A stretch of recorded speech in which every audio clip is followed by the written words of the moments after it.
Hi, I'm your host on Speak Your Mind. My name is Shabilochan Lal, and my guest is the Acting National Advisor for Communicable Diseases, Dr. Alisha Sahu Khan. Alisha, welcome on Speak Your Mind. Thank you for having me. Alisha, you are the advisor for communicable diseases. Tell me more about your position. Okay, so first of all, I would decipher for you what is communicable disease. A communicable disease is basically an infectious disease, which is something that a disease that can be transmitted from person to person or indirectly from a person to another animal, then on to another person. For example, with dengue fever, where a person spreads it to a mosquito and then the mosquito spreads it to another person. So it's not like the mosquito carries this virus and then it bites a person, and from there the virus is passed on. No, It's not like that. the mosquito has to get it from another person who's infected. Oh, I see. So you know what, Alisha, heard people saying that if someone is been infected with dengue fever, they'll say, "Don't go. No, I can't come and visit you because I might get the virus." That's not true, right? No, you cannot catch dengue fever from person to person contact. So that means if you touch someone who has dengue fever, you're not going to get dengue fever. What happens is someone has dengue fever, they have a really high fever, and then they get bitten by the dengue mosquito. The dengue mosquito flies away, and after about 8 to 12 days, it is able to pass that virus onto another person. We'll talk more about dengue fever because that's the main topic that we are going to highlight. Yeah. And we have been creating awareness through such talkback shows, but I think there's still a bit of ignorance. People need to know about that. What else does come under communicable diseases? So there are diseases that are caused by organisms such as viruses, bacteria, parasites. So things like influenza. It is spread from person to person. From when you cough, when you sneeze, another person can get it.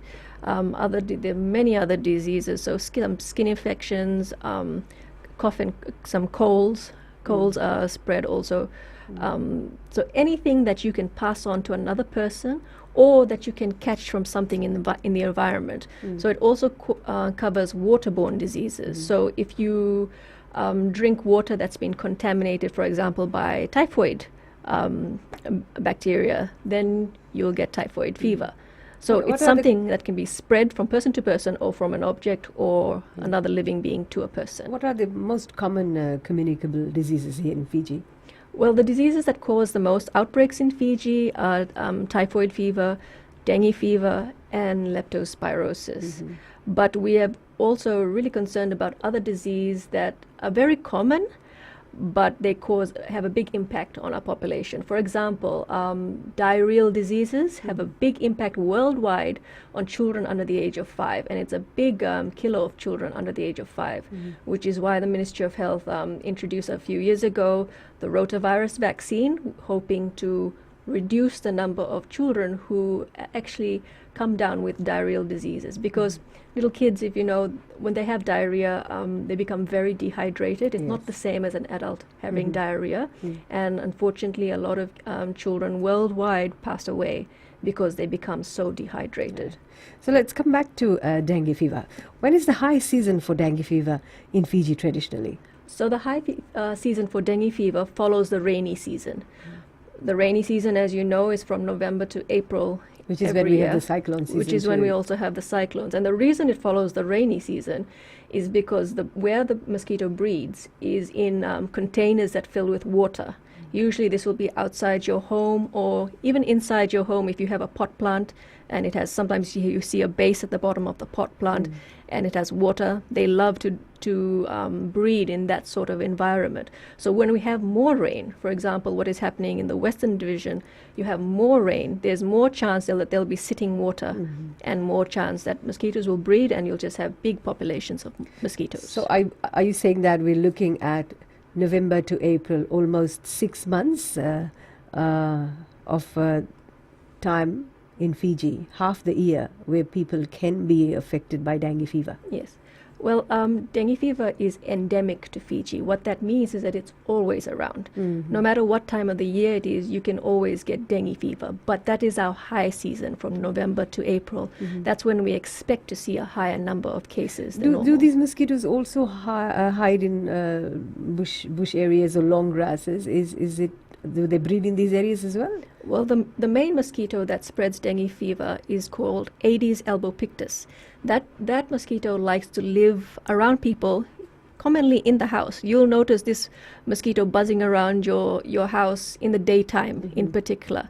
The other one, called Aedes albopictus, is also very common in Fiji and can also carry dengue fever, and that is the one that you'll find often in long grasses. Both of them can carry dengue fever, so you need to be aware of that. So is it true that we need to shut windows and doors at particular time of the day to avoid these mosquitoes enter our houses? Well, you can get bitten by a dengue fever mosquito at any time of the day, but they're known to be predominantly around in the daytime, and especially just before the sun sets, so at dusk and just after the sun rises. I mean, before the sun rises at dawn. So this is the time when they're in their peak biting period. So the Ministry of Health has been creating awareness for the past many years, Yes. right? And it has now gotten very, very regular, where you're educating people. There still is a lot of ignorance, right? Are people still taking heed? What does your survey say? Well, our recent surveys, these are mosquito surveys that are done by our health inspectors in the divisions. So there's our local health inspectors or the ones that come from our vector control unit. What these surveys, mosquito surveys, showed is that the amount of breeding or reproduction of mosquitoes is very high. So there are many mosquitoes breeding, there's more mosquitoes being produced. So, and they do this by surveys in those areas. So what this means, when there's more mosquitoes that can carry dengue fever, it's a very high risk that you can have an outbreak.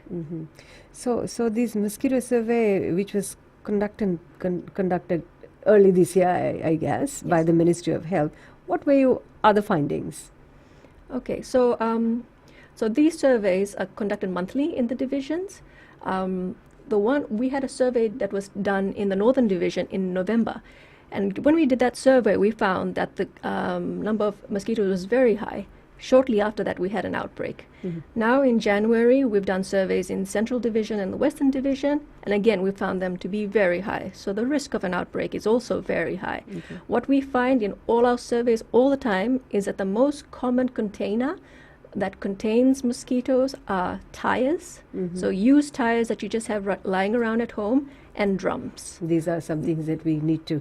We'll talk more about this, because the more we talk about dengue fever and the outspread, I think is still less. And as we create such awareness, we'd like you to take heed, be attentive, listen, and not be ignorant, because after this break, we're going to talk about how severe is dengue fever.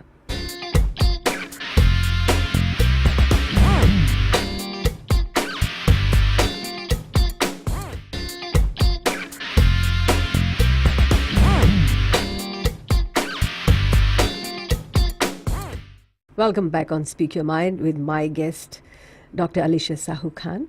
Alisha, we're talking about dengue fever outbreak. You mentioned earlier it's from November to April, which is the cyclone season, which is when we get a lot of rain. And there has been a lot of awareness by the Ministry of Health. You mentioned earlier that the tires and containers. Are people still taking heed? When you do your surveys, do you still see people being a bit ignorant or saying, yeah, what's the attitude? I think what surveys over the years have shown is that we continue to have these containers out in the open and in people's yards. Just so you know, is that what we come out with publicly, it may happen once in a while, and we're out and we're saying clean up, we're having cleanup campaigns, please clean up. But this happens on a regular basis within Ministry of Health. We have health inspectors out in the divisions and subdivisions who their work is primarily chasing down households of people who are known to have dengue fever.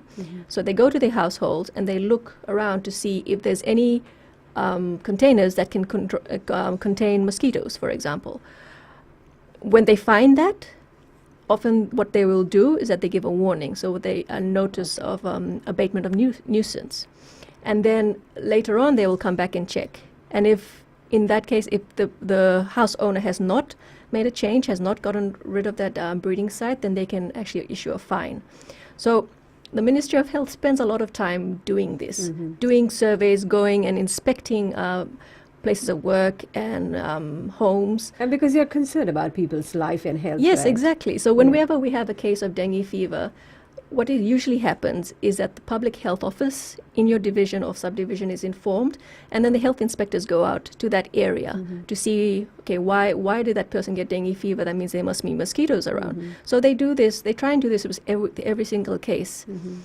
But it gets to a point where when you have a lot of cases, it's very difficult. Our resources get spread very thin, and really the onus should be on everybody in Personal Fiji responsibility. to be taking So that. have people really been fined? Yes, in the past, I know the health inspectors will say that they have issues with that. That we are actually looking at revising some of the laws around it, because we need it to be a bit more impactful. Yes. And make a change, because we don't want to be going out and being almost like law enforcement and telling people they need to do this. We really just want to see that change in behavior by our public, and just take care of your environment, because at the end of the day, you are looking after yourself and your loved ones. You must have noticed that we often, we Fijians, when we do visit overseas countries, where we come back and we are all praises about how beautiful the place is, the roads are great, the yards are neat. We rave about it. Yes. We can do the same here by taking that personal responsibility in keeping our yards clean. Yes. Checking our drains and ties and containers. Alisha, you also mentioned that you do monthly surveys. Do you do it during that period of time from November to April, or is it throughout the year? Throughout the year, the divisional and subdivisional teams are doing their monthly surveys. Also from Ministry of Health headquarters here in Suva, we do sentinel visits, which is in the year we'll randomly go to a site and take samples, just to make sure that all of the sampling is okay, and then it's just an added protection. Yeah. Recently we have we have heard and we've noticed that there has been an outspread of dengue fever. Which areas have been prone to this? So we expect increasing cases all over Fiji at this time of the year. We have declared an outbreak in Lambasa, Madawata province earlier this year, in the first week of January, and that outbreak is continuing. We continue to monitor trends, cases of dengue fever all across the country. But regardless of that, the message is the same. We want you to take care of your family by cleaning up your yards, your places of work. At the same time, we recognize that there are places that you cannot control. There are municipal areas, for example, and we work very closely with our municipal and provincial councils in organizing cleanups in those areas as well. How are you other stakeholders like municipal councils cooperating with this campaign? Yes, so our health inspectors in the subdivisions and divisions have ongoing relationships with our municipal and provincial councils. And for example, in Ba, just a few weeks ago, they met up with the Rangikoro of Nailanga village to encourage cleanup. So all of these activities happen at the local level, and we don't hear about it in the media, but this is happening all the time, and this is a regular activity of the Ministry of Health. We have a lot of hardworking health inspectors out in the field who are doing this work, but they cannot be in your yard, cleaning your yard for you. You need to take that onus upon yourself to do that. While cleaning our own yard and environment is one area which everyone should be concerned about. So when it comes to municipals collecting rubbish, the municipal councils have a roster, right, where they collect your garden rubbish and the trees and things which you cut down. We've often seen that there are piles of rubbish outside waiting for the municipals to collect, and these rubbish, it may have containers collecting water. How is there a policy around, or how do you work with the municipals to ensure that the rubbish collection of big garden collections is on a regular basis and not prolonged for too long? I think that is a risk factor. That's a really good point, and that alludes to what I was talking about before. Is that sometimes you don't have control about the area where you can see that there's mosquitoes breeding. What often happens is that we get a notice to the Ministry of Health. So you can call up your municipal council, you can call up the Ministry of Health office in your area and report it as a nuisance. And then the officers will be sent down to evaluate, and then action can be taken along those lines. Maybe the roster is to check how regular are these collections done. Sometimes it's like once a month, or maybe once in 2 months' time. Maybe that is something that needs to be relooked. Yes, so I cannot speak for every municipal area, and definitely the health inspectors in your area would be more appropriate to approach for those sort of questions. But so I would just, if you're concerned as a citizen about a nuisance around your area, please contact your municipal council, contact your local Ministry of Health office. Yeah, I think that'd be great. It would be a pride too, that we are so proud of our nation and cleanliness. So instead of saying, okay, this is the roster by the municipal council, they come once a month or once in 2 months, it's time for us to get more proactive and start calling the municipal councils and saying, hey, you really need to relook at your roster. And when we get a lot of people calling, I think that's the time and say, yeah, really, people are concerned. Why not? This will be a thumbs up for the municipals and the councils to say that our areas, the people in our areas are really, really concerned. So now, dengue fever. How many cases till today, and from which areas have you received reports on dengue fever? I don't have the latest information for you, but I can confirm that in the Northern Division, the outbreak is continuing. And in December, we had about 80 cases a week, and that has pretty much continued into January. We are very glad that the Northern Division team has been very proactive in their cleanup campaigns, which have been ongoing since November, as I've mentioned. And they have opened up a dengue hub at Lambasa Hospital, and we continue to receive weekly updates from the divisional team about what's happening with dengue fever in their area. Thank you, Alicia. We'll take another break, and when we come back, we're going to talk about the stages of dengue fever, if there is any.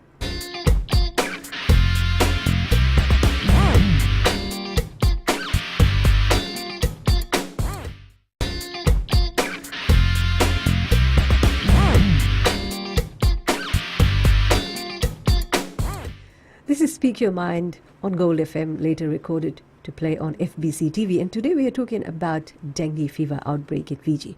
It's Alicia mentioned that it's from the month of November till April when we experience the cyclone season and lots of rainfall. Alicia, tell me about the symptoms of dengue fever. Is there stages to dengue fever as well? Okay, so dengue fever, you can get dengue fever from 4 different types of the virus. All of the different types of the virus can cause the symptoms of dengue fever. The basic symptoms are a very bad headache. You'll get pain behind the eyes, joint pain. There's a reason why the nickname for dengue fever is breakbone fever. It's because the joint pain is very quite extreme. Anyone who's had dengue fever knows exactly what I'm talking about. You also get a very high fever is a big characteristic of it, and it happens with a very sudden onset. You can be well, and then suddenly you just get this whoosh, and then you have a really high fever. You can get chills. You feel really cold sometimes, and you're shivering. You can also have a bit of a mild rash that comes along with that. So that is the normal, the most common presentation of dengue fever. So how would you know which one is the worst stage? Okay, so there's another complication of dengue fever called severe dengue. It's also known as dengue hemorrhagic fever or dengue shock syndrome. So this can happen at any time in your sickness with dengue. So it can happen within the first 24 hours or right towards the end, about the 5th or 7th day. What happens in this period is usually your fever drops. You become very weak. You may have symptoms like a very sore stomach. You start vomiting continuously. You may have blood in your vomit. blood in your mucous membranes, which means nosebleeds, bleeding gums, unexplained bruising on your body. If you have any of these symptoms, it's a very serious disease. You need to go to your doctor or health facility immediately, because severe dengue can cause very severe illness and even death in some rare cases. When does it come to that stage of being very severe? Is it the first time someone gets dengue, or could it be the second time someone gets dengue? You can have it the first time you have dengue, but it's been found out through research that if you've had dengue in the past and then you get another type of dengue, there's a higher chance that you will develop severe dengue. And that's when you need to really be careful and see, when should a person go and see the doctor, or should they wait if they discover they have fever and pain and etc.? Well, if you think you have dengue fever, so if you have a very high fever, if you have pain behind the eyes, joint pains, you should go and see your doctor. Often what happens is that we go in these early stages to the doctor, you get evaluated, and then the doctor says, okay, you have dengue, but it's not severe dengue. So what they'll tell you is you need to go home, take paracetamol for the pain, Panadol for the pain and the headache and the joint pain, and take lots of fluids so that you don't become dehydrated. If you're at home after this and then you develop warning signs that I've described, you need to go back, because that means that your dengue fever has transitioned to the severe dengue. So when does platelets drop? Is it when it's very severe dengue fever? Yes, so that bruising that I was talking about, the unexplained bruising, the bleeding from the mouth, that is because of that drop in platelet count, which is a component of your blood that is responsible for clotting. So you bleed because your blood is not clotting inside. And how long does the symptom last? If someone does get dengue fever, when should we expect that they would recover? Unfortunately, there is no cure for dengue fever. All of the treatment that we have for it is what you call supportive. So supportive means you're treating the symptoms. So if you have a headache, if you have joint pain, we give you paracetamol, Panadol. We try not to give you other pain relievers like ibuprofen or aspirin, because it can actually worsen bleeding. That being said, it's your own immune system that fights dengue fever. So you have to give it time. Usually it's about 5 to 7 days before you start to feel even a little bit better. So don't expect that you will go to the doctor and the doctor will give you something, a shot, and that you'll get better the next day. That is not how dengue fever works, unfortunately. It takes its time. Yes, and most viruses are like that, where it's your own body's soldiers pretty much that fight the disease. Do these viruses get resistant in our body, dengue fever especially? Dengue fever itself does not become resistant because it's our own immune system that's working against dengue fever. So it's not like you're taking an antibiotic. You know that bacteria can become resistant to antibiotics. Here, antibiotics have no place in the treatment of dengue fever. It is your own body's immune system. Should people resort to taking pawpaw leaves, the juice extracted out of pawpaw leaves? Because I've heard of cases where they do that. How safe is that? Well, with the Ministry of Health, whatever we recommend in terms of treatment for any disease is based on evidence. So this is a lot of research that has been published overseas, and it's been accepted in the international medical community that this, for example, this treatment is acceptable. It is safe for humans, and we can recommend it. We cannot say that about pawpaw leaf or pawpaw juice because there is not enough evidence supporting its use. So it's a myth, you mean to say, or it's not proven, or is it treating? Because people are taking pawpaw leaves, yes, the juice. So it's not there is not enough evidence to say that it does work. And also there's not enough evidence to say that it's not harmful. It's not harmful. So would you indirectly or directly say that people can take pawpaw leaf juice? I would say that you should listen to the advice of your doctor if you think you have dengue fever, and go with what they will assess you and decide what you need at that point. Because I think taking the leaf of the popo tree or whatever they use, it's quite risky because you wouldn't know the quantity, right? Yes. Given to maybe an infant, Yes. a child, or an adult person, Ex- and the number of doses. Exactly. And with a lot of medications, people have allergies to them. Yes. You don't know that with pawpaw leaf, that perhaps someone has an allergy that they're not aware of. So that is why the Ministry of Health cannot recommend people to take pawpaw leaf, because there's not enough evidence that shows that it will not do harm to a person. So if someone wants to treat dengue fever at home and it's not as severe, what should they do? Well, first of all, like I mentioned, you need to see your doctor first to make sure that it's okay to get treated at home. Most dengue fever cases can be treated at home. Yeah. So when you go home, your doctor will tell you that you need to increase your fluid intake. So drink more juices, drink more water, so that you don't become dehydrated. You probably won't want to eat. Not wanting to eat is a very big part of it, but you need to keep up your fluids and take paracetamol every 6 hours to help you with the pain and the fever. Paracetamol, Panadol, is one of the only medications that will actually bring down your fever. So I think a lot of people think, oh, the doctor gave me Panadol. It's not it sounds like it's not a really significant medication, but it really is. Does eating filariasis tablet reduce the risk of dengue? Filariasis is a different disease, and it's not related to dengue fever in terms of treatment. It's not, right? No. So people shouldn't be mistaken for the fact that because they've taken this tablet, it might cure dengue. No, I think the confusion is because filariasis is also spread by mosquitoes, but it is a completely different disease. Right. We'll take a short break, and when we come back, we'll continue with dengue fever.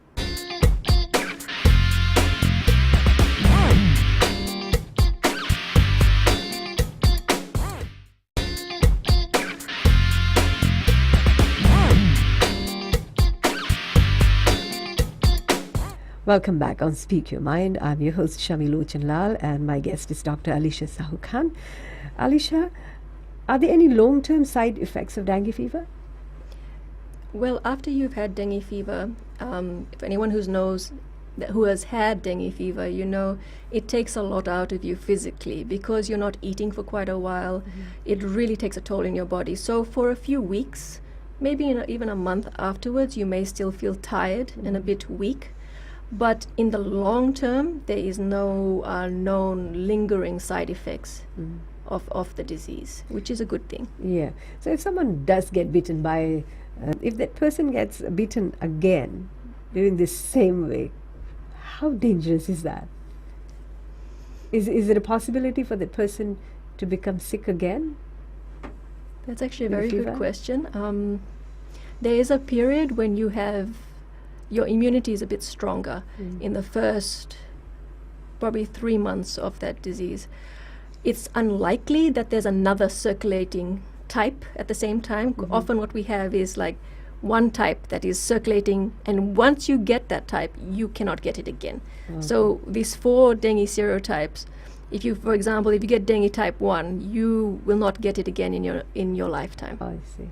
So if you're exhausted all that, you're lucky you won't get any. Yeah, if you get it 4 times and they're all different serotypes, I guess you're lucky. So I would normally, I've heard people saying that once you've got dengue fever, there's more 100% likely chances that you'll get it again next year. But it's not the same kind of virus, right? So, like I mentioned, there's 4 different types of the virus. You get one, you become immune to that. If you get a second one, a different type of the virus, you have a higher risk of getting the severe dengue, but it does not protect you. Just because you've had one type of dengue, it doesn't mean you cannot get any of the other ones. There was an outbreak of dengue fever some years back in Fiji. What were most cases? Was it more severe cases? Because we heard about people dying from dengue fever at that stage. What caused that severe Yes, case? so that was in the end of 2013 and the whole of 2014. We had a massive outbreak, the biggest outbreak ever in Fiji, with it's estimated that over 30,000 people were infected. The reason we had such a big outbreak is that we had a serotype 3, which we had not had in Fiji for over 20 years. So what that meant is that we had this big population who are not immune to dengue type 3. So once it came into the country, and the way it came in is that it was circulating in the Pacific for at least a year or two before that. And that is what commonly happens. You'll see an outbreak of dengue type 3, like happened there, in Tonga, in Samoa. And you will know that because Fiji is such a hub for the Pacific in terms of travel and education and business, it will eventually come to Fiji. So that is what happened in 2014. And the reason that there were more people in hospital, more deaths, is basically because more people were infected. So when you have more people infected, there's more likely, it's higher chance that there will be more deaths. You talked about 4 stages of dengue fever, 4 different mosquitoes. There are 4 types. 4 types, There are right? 4 types. And all these 4 types do exist in Fiji, as you speak. Yes, we have had all 4 types circulating through Fiji. The earliest that we have recorded an outbreak was in the late 1800s, in fact. Of course, there was no testing for it in those times. But the first confirmed outbreaks were in the 1940s. Then after that, it was in the 1970s, and then it has increased since then.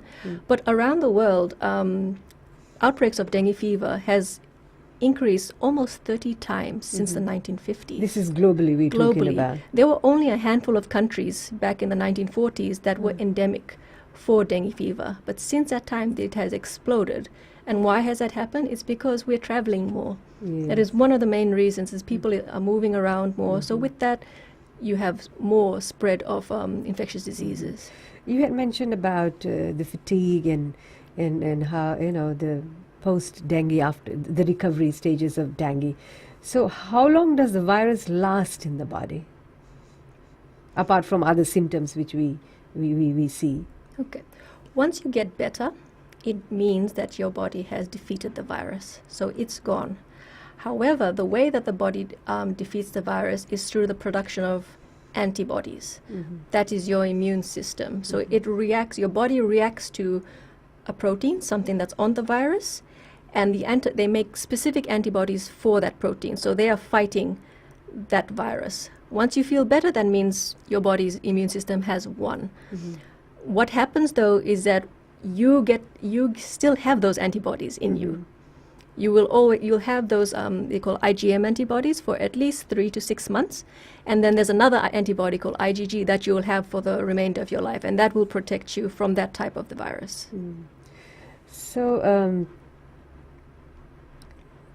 how serious, you talked about that it gets very serious the second time, the third time, fourth time. There's a higher risk that it'll become serious. Higher risk of that. And there is no vaccine, right?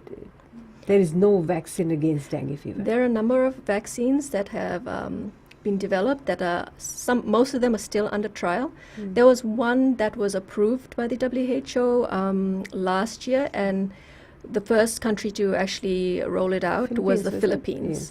Since then, they have had a few issues with that vaccine. So right now, a lot of countries who are thinking about starting that vaccine are sort of in a holding pattern to see what happens with it. The difficulty is because there's 4 types of dengue fever, and it is very difficult to make a vaccine against 4 different types of a virus. We'll take a break, and then when we come back, we're going to talk about what are some initiatives taken by the Ministry of Health to combat dengue fever.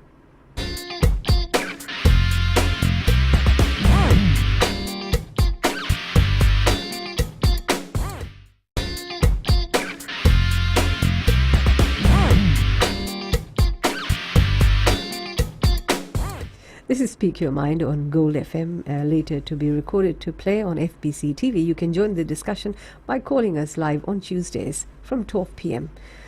So, Alicia, we're talking about dengue fever. Every year we're faced with this virus because of heavy rain in areas and all that.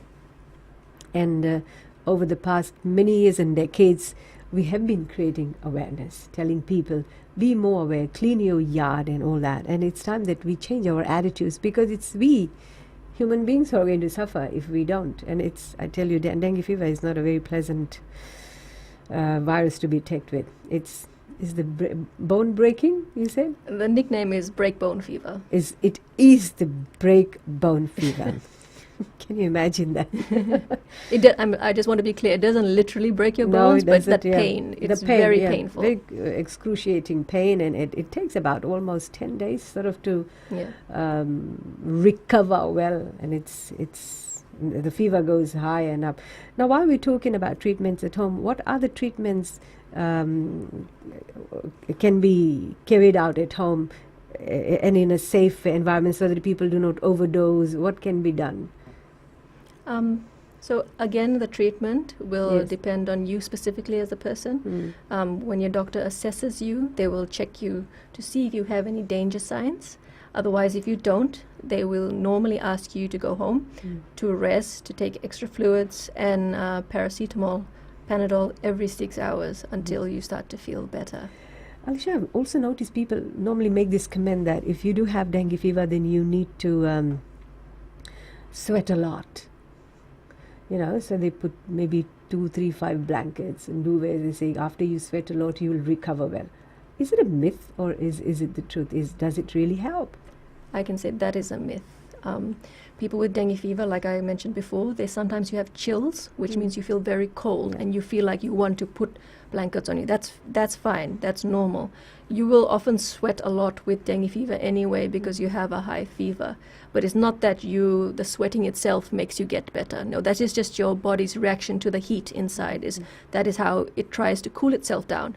By sweating, it's actually wetting the outside of your body and bringing down the temperature. It's also taking the heat out through the sweat that's coming out. But you should not carry any process where you have to, like, say, literally sweat out. No, you just need to rest and take fluids and take paracetamol. Those are the most important things, and just watch out for danger signs. So if you have a family member who has dengue fever, you need to be watching them as well. Yes. So what are other myths related to dengue fever? Oh, I don't really want to repeat them because you don't want to really give a lot of prominence to these things. But aside from what I've talked about, I've given you pretty much what any doctor would recommend. So there are a lot of myths out there, but because I have not mentioned them, that means that they are not taken as recommendations from the Ministry of Health. And it's good not to know about it. Otherwise, normally it's the habit that there's certain things when you tell people not to do this, when they'll want to do. They'll try and test it. And, yes, that's true. What are Ministry's future plans to combat dengue fever? Okay, so preventing dengue fever is one of the biggest challenges of the Ministry of Health. We know that to prevent dengue fever, we have to try and reduce mosquito breeding. The main way that we've done that so far is by encouraging people to clean up, to get rid of mosquito breeding places. A really exciting new innovation that we will be starting in about 4 months in June is the Wolbachia program, the dengue mosquito Wolbachia program. This is initiative that we are setting out in conjunction with the World Mosquito Program, who have been doing this for over a decade now. And this is funded by the Australian government, and also Monash University is involved. What it does is that it involves infecting our local mosquitoes with a bacteria called Wolbachia. This Wolbachia bacteria is naturally occurring. It is found in about 60% of insects. What you do when you infect that mosquito is that you reduce its lifespan, so it's less likely to transmit dengue. And it's when they breed, their offspring also have that bacteria and are reduced. They don't live for too long. They don't live for too long, and also the virus does not replicate very quickly within them. So it has multiple ways where it actually reduces the transmission of dengue fever. So Fiji will be the first to carry this? No, this has been the first place that it happened was trialed was in northern Queensland in Australia. So this is very much an Australian project, and so it came out of Australia. So all of the trials, experiments have been done there.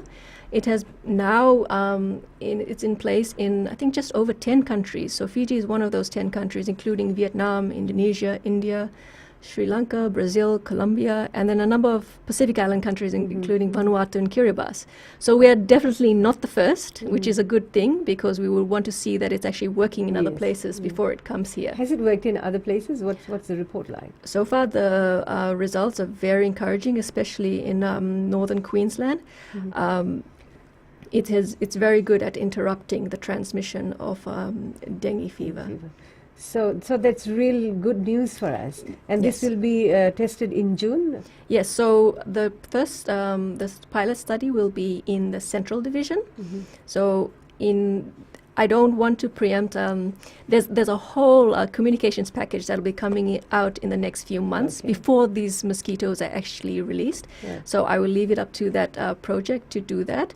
So the first, up until June, you will be hearing a lot about this program, and it's a very comprehensive communications strategy that's being put into place. So they're going down to the community level, talking to the Turangi Koros, going down to the municipal level, just so everyone is really aware about what this program is about, so that there's no surprises when the program actually does kick off. Right. People will be informed about it. In Yes. fact, you have already informed them quite a bit. We started a bit in November last year, but we want everyone to be able to ask questions about it, because a lot of people, you may have doubts. We'll actually be releasing mosquitoes, so this is something Here very we're new. trying to destroy places. Exactly. Breeding, yeah. So we will have a good amount of time for everyone to voice their concerns, have their concerns heard, and their answers So will there be given. special areas where you'll be picking? You said Central Division first, It'll right? be in the Central Division, so I'm not actually aware of exactly where, Okay. but I will let the team let all those communities know, and then let them roll out So their with this pilot awareness project package. kicking off in June, how long will it take before we will see Fiji free from dengue? Well, it is a major project, because if you think about how many mosquitoes we have, we are trying to displace the current population. We are trying to release so many of these new mosquitoes. They're actually not new mosquitoes, they are local mosquitoes, but they're infected with the bacteria. We're trying to make them the dominant population and displace what's currently there. So if you think about how many mosquitoes we have right now, it's going to take a while. Would these dominant mosquitoes then pose a threat, become resistant, and then become harmful to us in any case? Has there been studies? No, there have been risk assessments done in Australia by the CSIRO in 2010, and it was found to be a very minimal, negligible risk to humans. So they shouldn't become a pest to human bodies. No. Thank you so much, Alicia, for such interesting information. And again, on dengue fever, prevention is better than cure, what they say. Yes. Yeah. So please do destroy breeding places of mosquitoes and don't get infected by a mosquito which carries this virus, right? Dengue fever. Yep. Thank you very much for being on the show. Thank you. I'll see you again next week on Speak Your Mind.